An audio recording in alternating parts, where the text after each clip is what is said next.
Hello, this is Lauren Martin with the Greenlight, a presentation for the 4th Annual Research Symposium for the University of Arizona Global Campus. I'm a student in my final year here at UAGC. Please keep in mind that I am not an expert, I am not a formal scientist, and I have no credentials. Therefore, you must critically consider all of the information offered in this research presentation.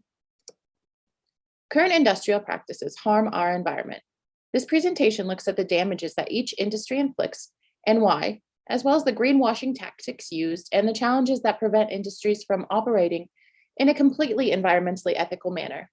Finally, the presentation provides steps to follow to ensure the comprehensive, long-term, real solutions that support industry and improve our environment.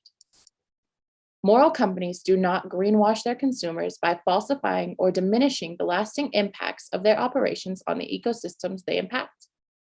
Ethical businesses avoid gaslighting their consumers about the full impact that their consumption choices have on the world we share.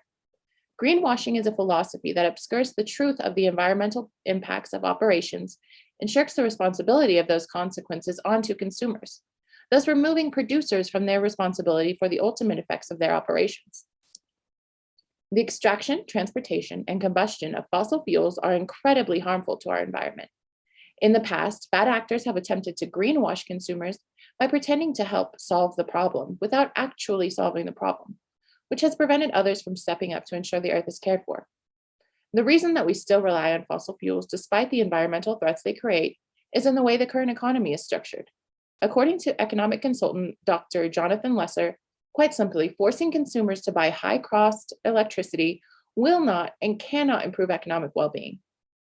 It is awe-inspiring that people have real ways to harvest and use renewable energy. However, if the world's most economically disadvantaged populations do not have access to environmentally ethical energy sources, they will be forced to rely on harmful energy sources like the burning of oil and wood, or even textiles and trash. Geothermal energy uses thermal heat transfer to heat and cool indoor air and heat water. However, installing a geothermal system in array is expensive and requires precisely conditioned implementation because fracking of any kind has the potential to trigger seismic events. The reason we risk this harm with geothermal energy is that once the systems are installed, they provide about 20 years of continual climate control and water heating without any environmental harms. The greenwash way to approach this problem has been to pretend that people can afford to transition to renewable energy on their own accord. The typical American household doesn't even have enough cash saved up to purchase half of a geothermal system, let alone have it installed and pay for the rest of their bills. Geothermal energy would be more widely used if more people had access to the funds to cover the initial costs. The solar energy industry provides us with a clear path towards sustainable renewable energy consumption. However, sourcing the materials for the components for the solar panel arrays and batteries inevitably harms the soil and causes air contamination. Additionally, the extraction of lithium has caused water-related conflicts with different communities in South America. The reason we cause this harm is to provide us with a future that can be powered by renewable clean energy. The challenges that the industry faces that prevent ethical operations are that the supply from domestic geothermal brine extraction is not adequate to fulfill the current and growing demands of the solar energy industry. When manufacturing textiles, companies use heavy metals that have toxic effects on the human body when consumed. Textile manufacturers are supposed to treat their wastewater before they dump it into the river. However, they don't because it costs less to pay off the regulators to warn them of inspections, and quite often paying the fine is less expensive than treating the wastewater. So business executive makes the decision to pollute based on the bottom line in their budget rather than on the effects that their practices have on the people and the environment. The reason we cause this harm is that the economic support from exports is required. According to the India Brown Equity Foundation, the India textiles market supports 45 million jobs and is expected to be worth at least $209 billion by 2029. It is greenwashing to claim that this problem can be solved by just canceling the fashion industry. If textile manufacturers had access to a cost-effective way to clean their wastewater, they would filter out the heavy metals in their factories instead of washing them down the river where they get sucked up into the vegetables. According to disturbing research, 100% of humans on Earth have plastic particles floating around in our bloodstreams. Additionally, there are 5.2 trillion pieces of plastic in our ocean. Plastics are inside of us and all around us, and some of the plastics hanging around today will be hanging around for another 400 years or more. The reason we cause this harm to ourselves and our environment is that single-use plastics allow our economy and culture of conspicuous consumption to flourish. The greenwashing way to approach this problem is to pretend that these products are recyclable and to tell consumers that they are the problem. We are gaslighted to believe that our consumption habits are the issue, yet it is nearly taboo to question our habits of production. In reality, this problem cannot be solved by consumers, only by producers. The challenges that the single-use plastic industry face that prevent ethical operations are that there are no clean bioplastics that are available and affordable today. Our entire culture has integrated single-use plastics. No social movement can realistically expect to be able to change the habits of every person. Therefore, business professionals need to be critical of the environmental and humanitarian consequences of their production practices. We use chemical fertilizers, pesticides, and herbicides that harm our environment because it allows us to feed as many people as possible for as little expense and labor as possible. To grow nutritious food, our soils need to have nutrients added to them. Individual farm composting aside, manufactured chemical additives are the only commercially viable way to produce soil nutrients today. Because there are no alternatives to replace chemical fertilizers, pesticides, and herbicides, farmers will need to learn how to implement entirely new procedures in order to farm without manufactured chemicals and their lasting environmental consequences. In a lecture on conservation, ecology, nature, values, and ethics, Carl Sagan once recalled an image he saw printed on a literature passed out by the US government.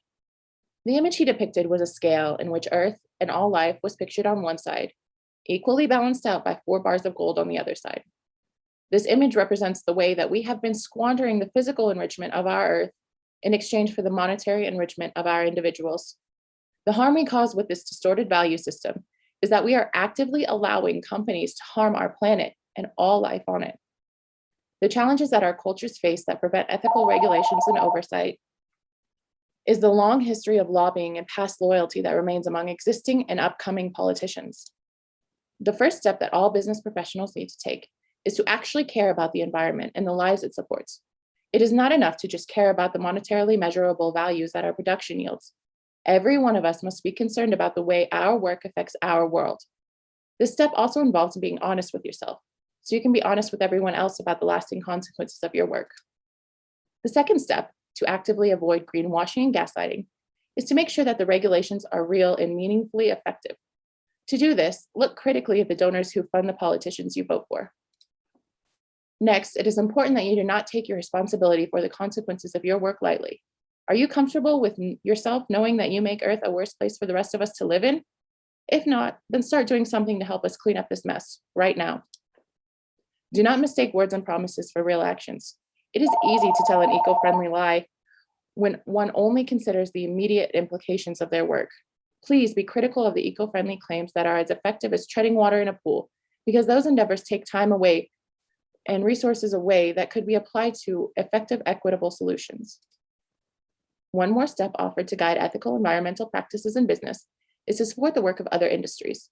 If we all took the time to remember that economies exist to support as many lives as possible for as little effort as possible, it might be a little bit easier to work with our competition and opposing industries. One example of how competing industries could work together would be if tools and labor from the fossil fuel industry were used to install geothermal infrastructure.